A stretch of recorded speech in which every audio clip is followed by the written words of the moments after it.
In this Roblox tutorial, I'll show you step by step how to enable and turn on voice chat in Roblox. If this guide helps you, make sure to subscribe to the channel and leave a like on the video.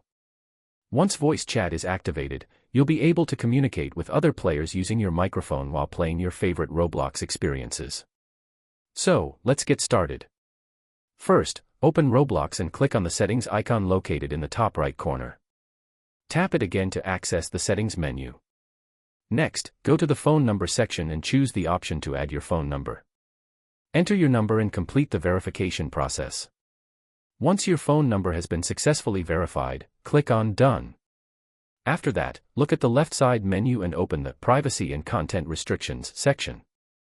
Then, select Communication. Here, you'll find the voice chat option. To enable it, simply turn on the toggle switch in the top right corner. Once it's enabled, you're ready to use voice chat in Roblox. Just unmute your microphone and start talking with other players during your games.